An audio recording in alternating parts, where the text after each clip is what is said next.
one has to be serious. It's only those who are really vitally serious can live properly, can live a life that's complete and whole. And that seriousness doesn't exclude joy, enjoyment. But as long as there is fear, one cannot possibly be serious or enjoy or know what it means to have great joy. And fear seems to be one of the most common things in life. And strangely, we have accepted it as a way of life. As we have accepted violence in all its various forms as a way of life, we have also accepted and have got used to being psychologically as well as physically afraid. And this evening, if we can, we should go into this question. We should, I feel, go into it so completely that we understand it so fully that when we leave the hall or this place, we shall be rid of this fear. I think it can be done. It isn't just a theory or a hope. But if one gives, as we shall presently, complete attention to this question of fear, I'm quite sure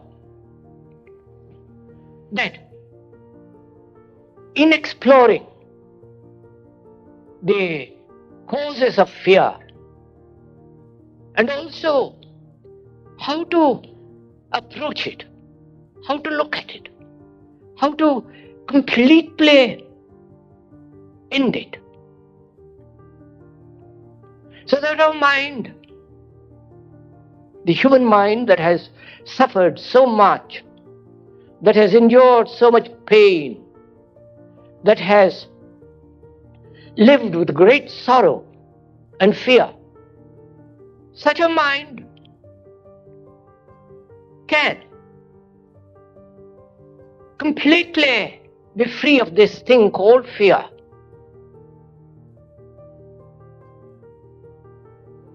And to understand it,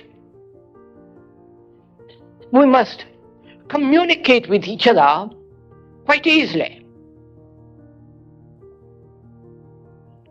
Communication implies, the very word means creating together, understanding together, working together. Not that you merely listen to the speaker, hear a few words or ideas, but with the speaker, take a journey together and understand this very complex problem of fear. And to communicate, to take the journey together implies neither acceptance nor denial.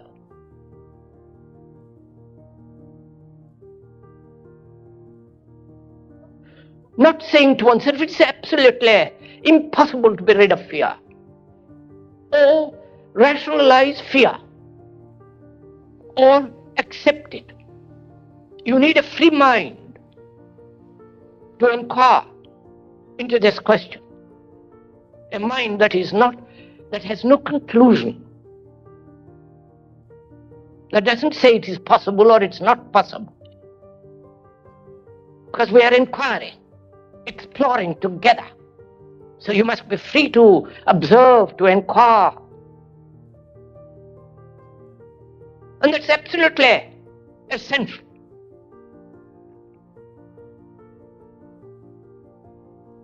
So that one has no prejudice to find out, prejudice which will prevent from the understanding of the truth of what is. You see,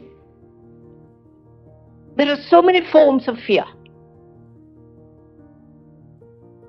both physical as well as psychological, psychosomatic fears. And to go into each one of these various forms of fear requires enormous time, demands a great many days to go into every aspect of every fear. But I think one can observe the quality of fear, the general fear, not a particular fear.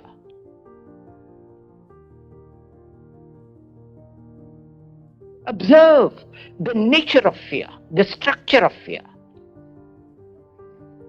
Not get lost in a detail or in a particular form of one's own fear.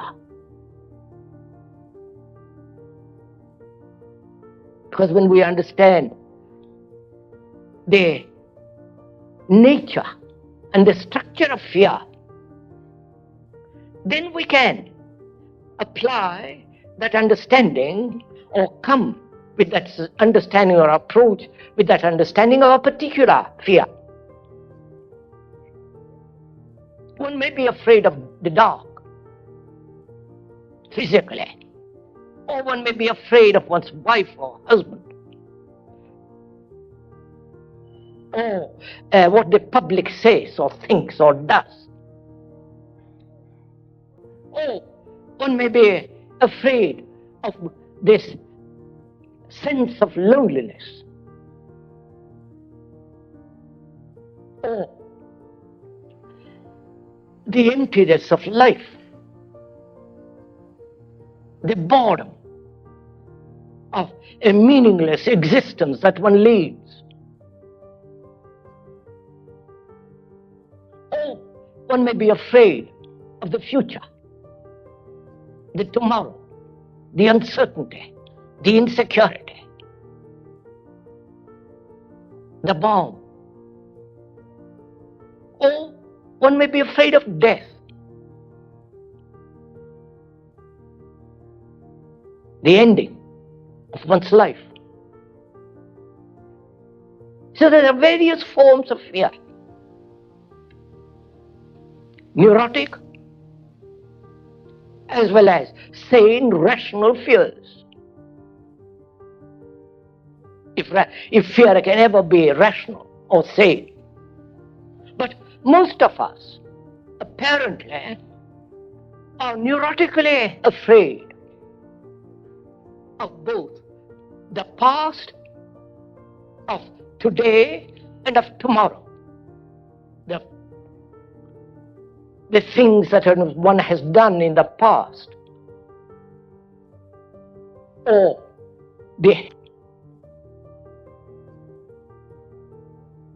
and there are the fears of great loneliness.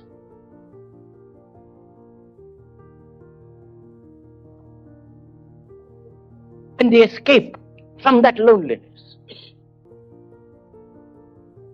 Surely, fear is a movement away from what is.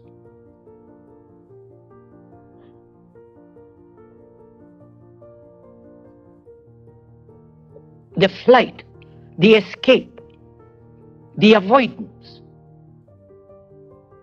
of actually what is. the movement, the flight away brings about fear. That is, when there is comparison of any kind, it breeds fear.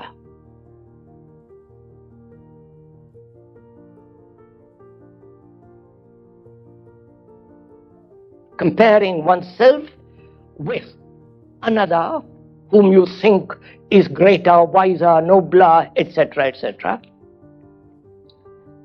And the comparison of what you are with what you should be.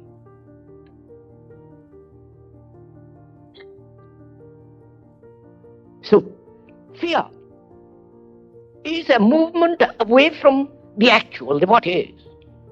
The movement, not the object to which you escape.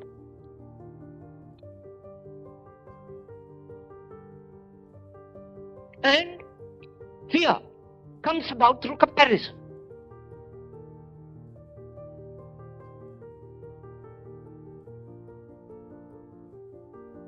And there is the fear deeply hidden in oneself, of which one is not aware.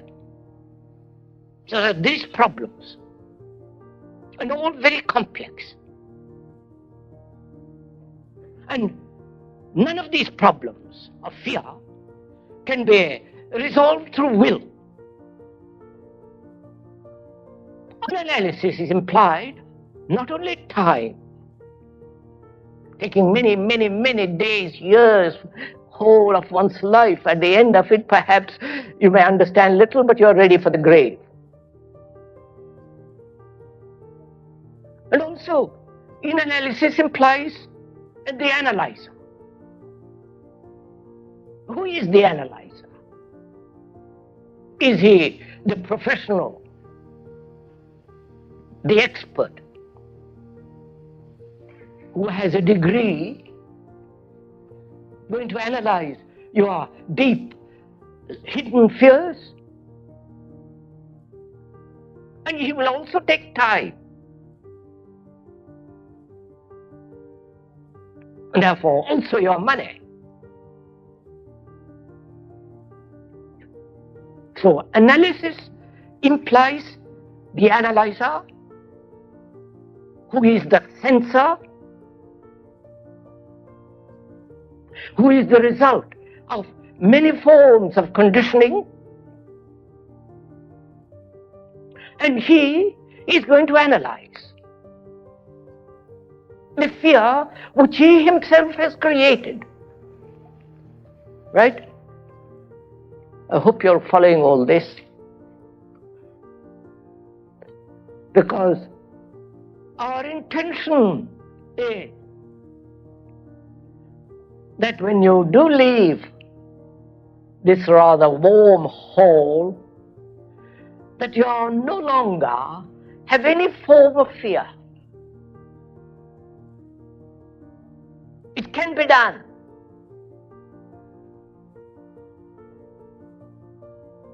And you will know quite a different kind of life. You will know what tremendous joy is.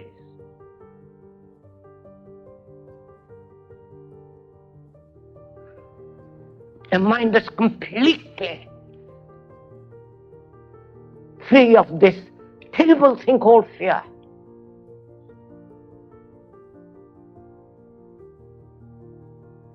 And to be free of that, you have to, we together are going to walk together. You're going to work as hard as the speaker is working.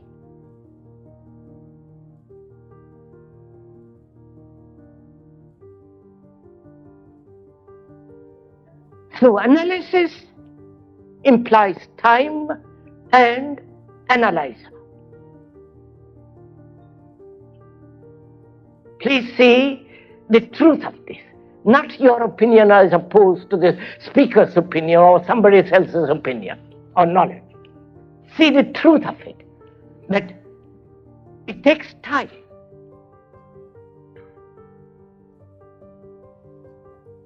And the interval between that which you are analyzing and the ending of that will involve time and therefore many other factors which to give it a different direction. The analyzer is a fragment among many other fragments which go to make up the me, the I, the ego. So he becomes the analyzer, assumes the authority of the analyzer. And his analysis must be complete each time. Otherwise, what's the point of analysis at all?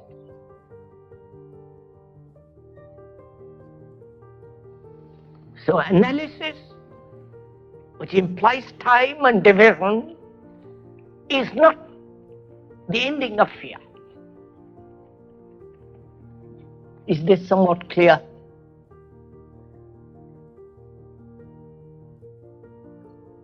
To see this means that you have completely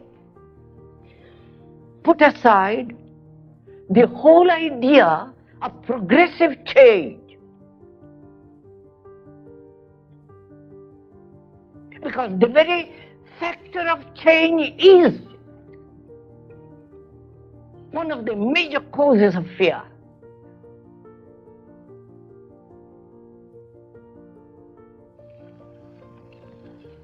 Are you all being mesmerized?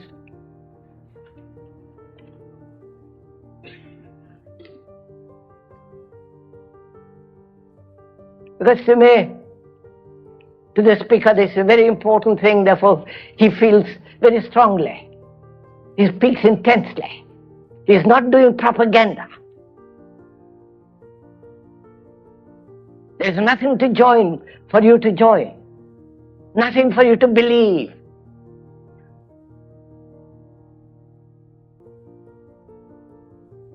But to observe from which a relationship takes place.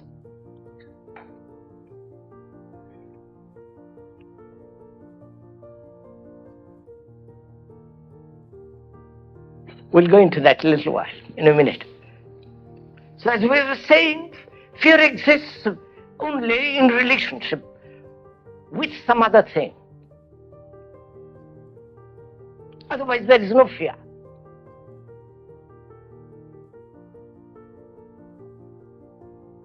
Related to the past, the memory of the past, pain, and not wanting that the repetition of that pain tomorrow or today.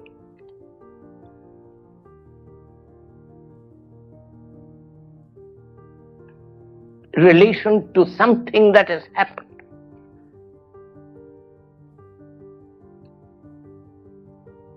And what is fear? It is, you have had pain yesterday. That's obvious, you have had it. Or there is some hope tomorrow, which might not come about. So, there is fear of yesterday, there is fear of tomorrow. How does that fear come about? Right? You are asking the question, not I. So you are working hard.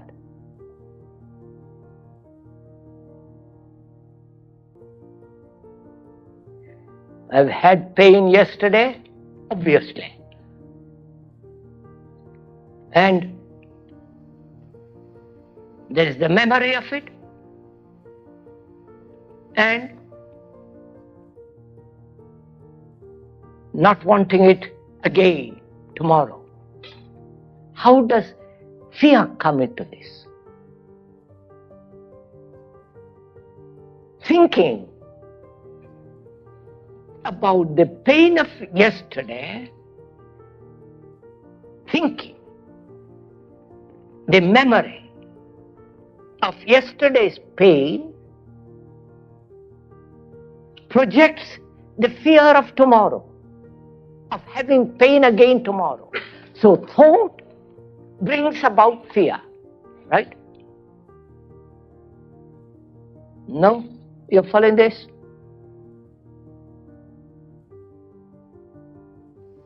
Thought. Thought brings about fear, breeds fear, and also thought cultivates pleasure. To understand fear, you must also understand pleasure, because they're interrelated. Without understanding one, you can't understand the other. Which is, you can't say, I must have only pleasure and no fear. Because fear is the other side of the coin, which is called pleasure.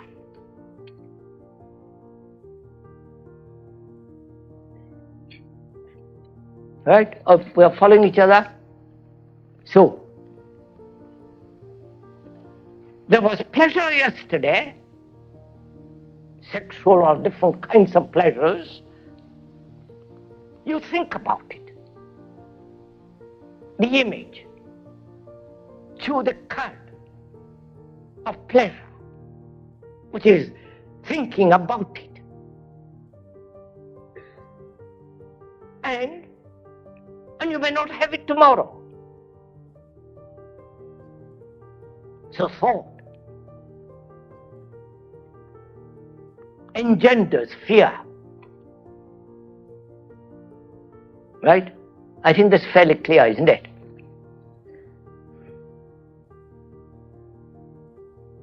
So thought not only sustains pleasure, also nourishes fear.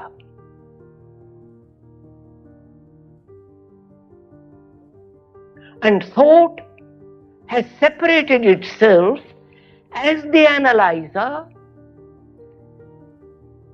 The thing to be analyzed is also part of thought.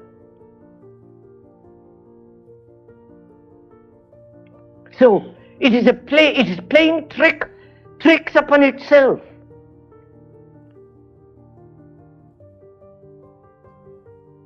So then the question is,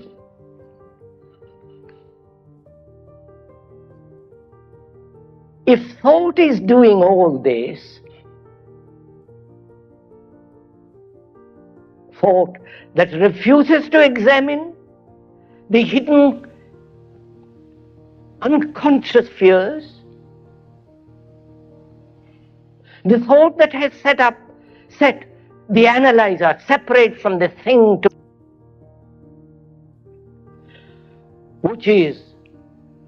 which sustains both pleasure and fear.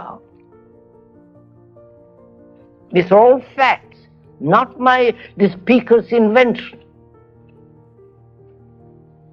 or his peculiar philosophy or theory. These are absolute, daily, observable facts.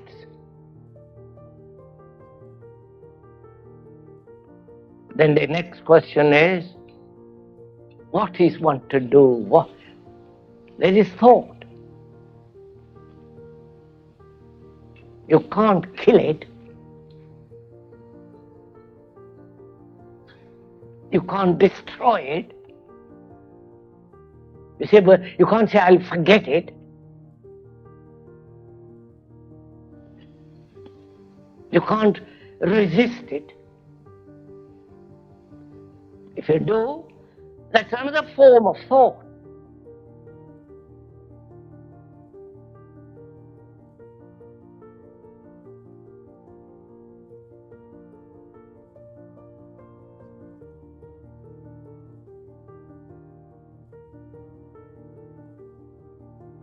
Thought is the response of memory. And you need that memory to function daily. To go to your office, to go to your home, to be able to talk.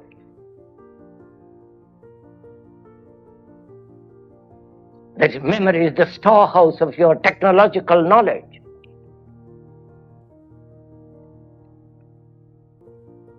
So you need memory completely.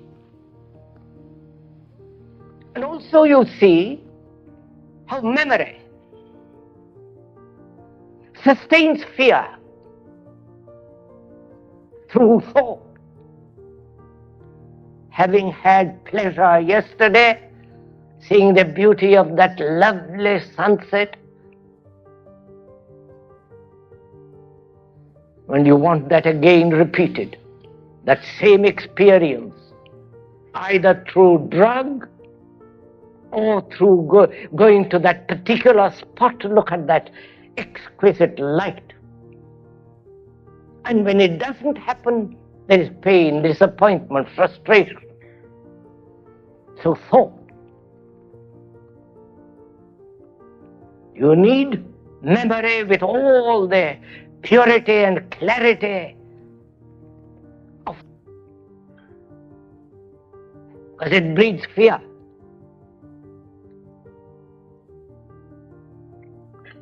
Now, before you answer that question, what is the state of the mind that has gone through all this? You understand what I mean? What is the state of the understanding of your mind, the mind that has examined all the various forms which have been exposed, which has been explained or observed? What is the quality of your mind now? Because on that quality, you're going to answer. Right? If you have not taken the journey, you have no answer. But if you have actually taken the journey step by step and gone into everything that we have discussed,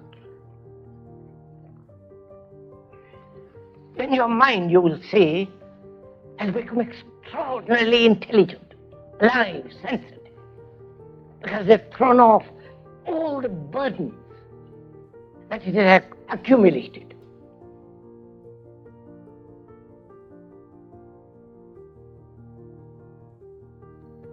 Then, the question is, how do you observe this whole process of thinking?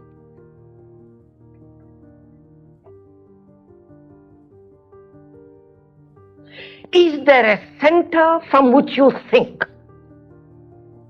Do follow all this, please.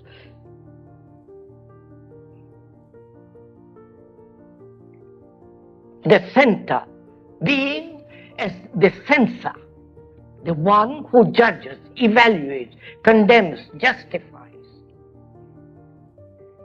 Do you still think from that center? Or there is no center from which to think at all, but you think. Right? You see the difference? Is this all getting too much? Oh, do tell me. And so that very division is a form of resistance, conflict, and fear. So the question is to observe without that center, and not to name the thing called fear as it arises. All this requires tremendous discipline.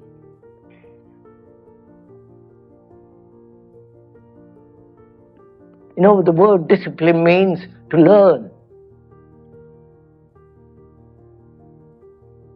To learn from somebody.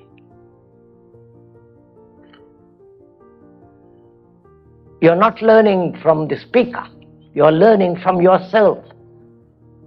And to observe all this very closely,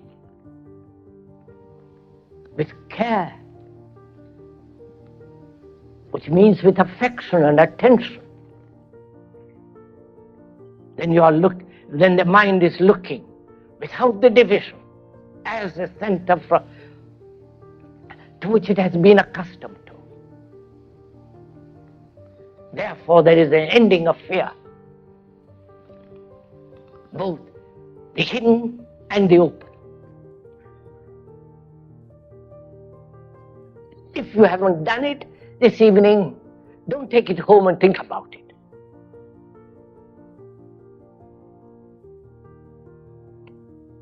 Truth is something that you must say immediately.